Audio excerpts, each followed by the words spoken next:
what I repeatedly tell my team is that new ideas are the best ideas. And even if they're half-baked, just getting them on the table enables the team to collaborate and bring solutions to life. And when the team can collaborate, then everyone has ownership in that solution, and then you have more drive to actually execute it.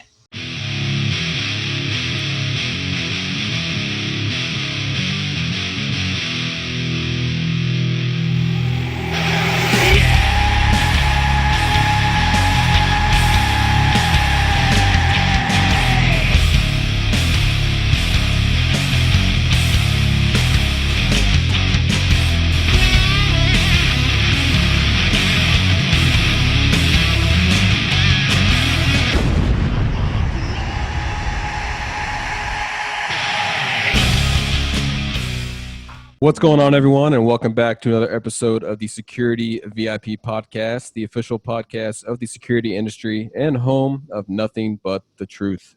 As always, I am your host, Taylor May. And on today's episode, I am pretty excited because our VIP guest today was recently recognized as one of security's most influential people of 2020. And for the month of October, they are our Security VIP Spotlight guest. As a senior manager at Boeing Supply Chain Security Program, Kirsten Provence is someone who has built her professional career from outside her comfort zone.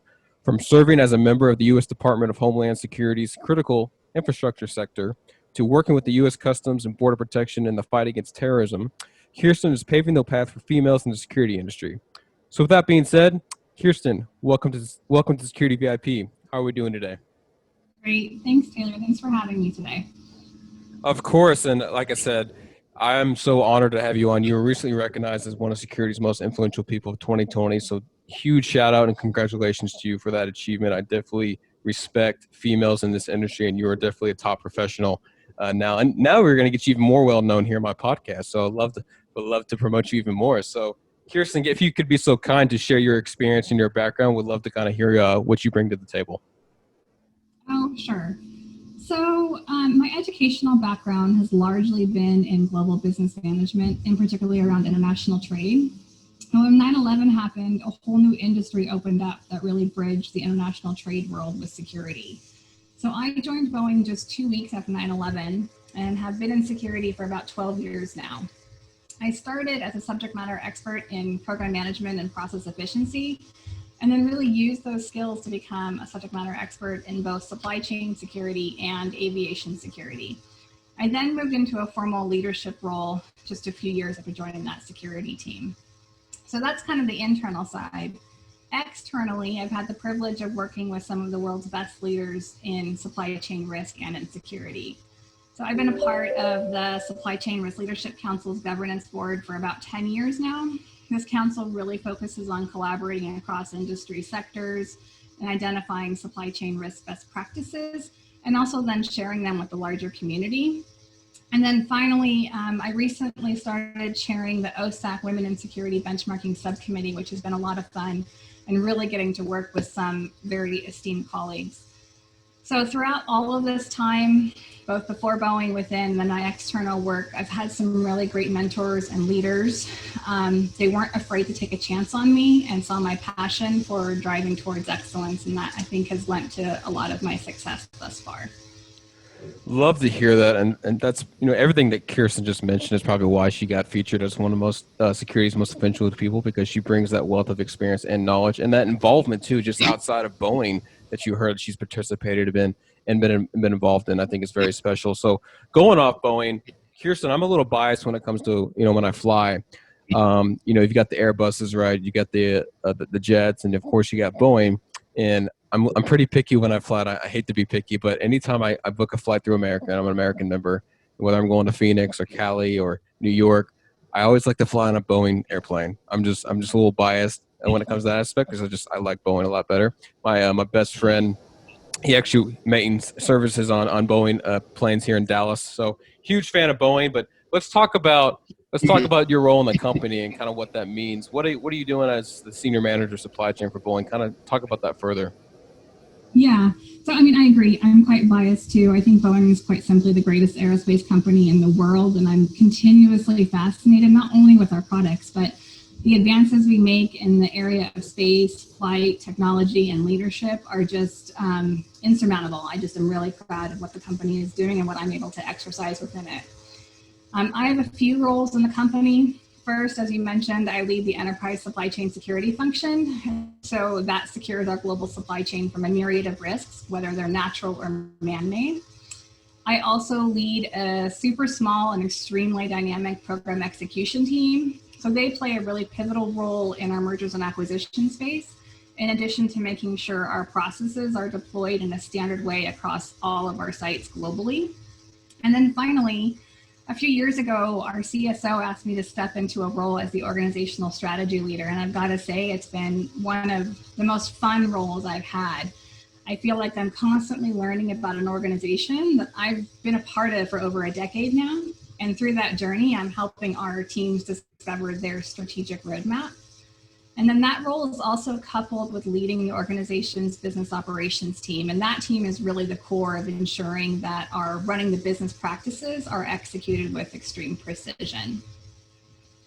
I feel like they just keep feeding you just new roles and new opportunities. Yeah, Right? pretty much. Yeah.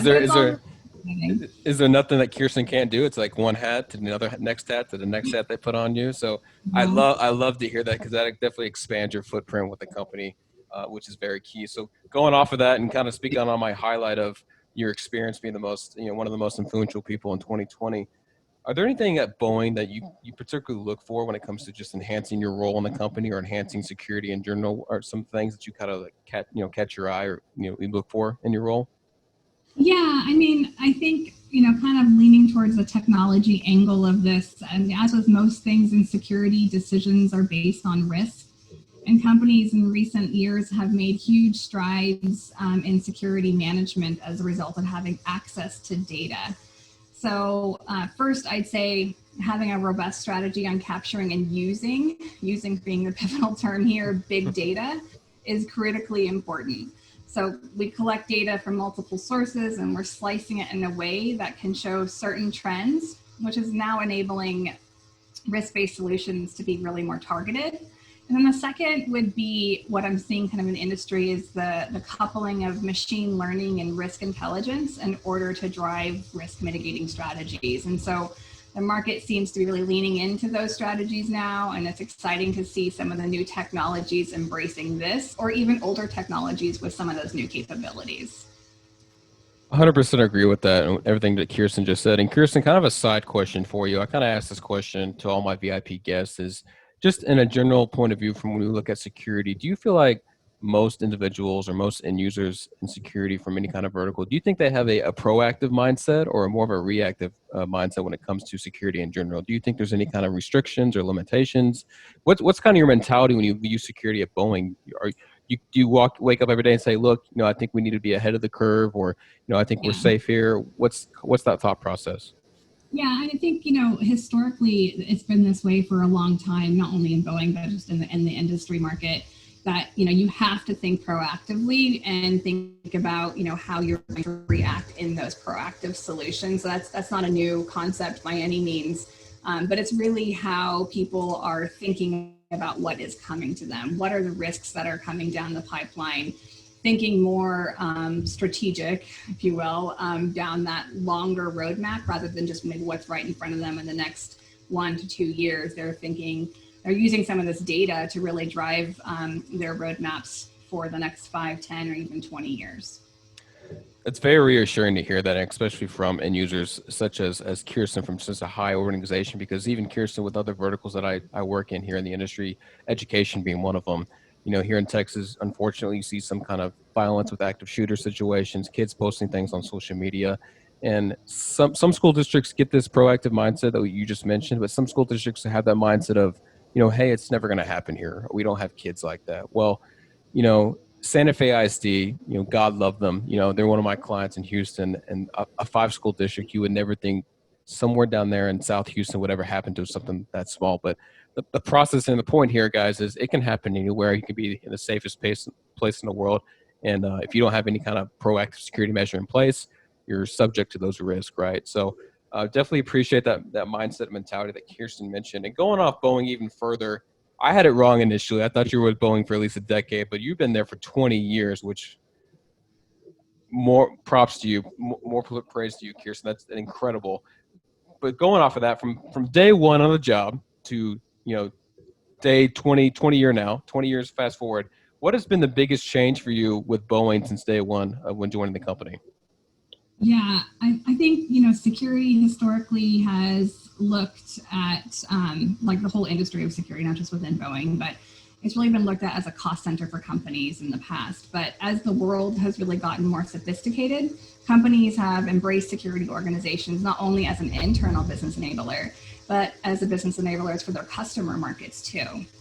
And so many people who aren't in security think of it as uniformed officers protecting the perimeter. But those who are in the industry see and understand and thrive in that multidimensional market of corporate security, whether it's the perimeter security, cybersecurity, supply chain, or everything in between. So right now, it seems like this multidimensional framework is really becoming more expected from the customer base as well as what your expo is looking for. 100%. It's viewing security from a holistic lens. There's certain layers of security that you have to implement. And it's what's funny about this, Kirsten, is I had Convergent Technologies on an episode of my podcast a few days ago. And I told them, anytime I tell people what I do for a living, and I just say, I'm in the security industry. And their first comment back to me is like, oh, so you mean like alarms, home security, stuff like that? I'm like, yeah, right. No, it's a little bit deeper, a little more in depth than that. But just to that point, people in the industry get that approach. We have to educate and consult, especially from the end user level to all these other entities and verticals. So my next question is a question that I ask all my females because I'm a huge advocate for females in this industry. And Kirsten, you are setting the tone here in the industry. You're paving the path. So what's the message for young females, young women, to look at a leader such as yourself to get more involved in this industry? What would be that kind of awareness or factor that you would want to say to young females looking to join? Yeah, so I think there are a ton of avenues for people to get involved in security, but first I think it all starts with recruiting, and whether that's a recruiter actively looking for talent or whether you're talent looking for like the recruitment opportunity. So we have to be constantly recruiting wherever we go. So if you're new to the industry, don't just go to university job fairs, think about engaging in these types of forums as well to understand and grow your market. And then, I think the other thing is we get very narrow-minded in the security realm where you think you have to be an expert in the practitioner in order to, be successful.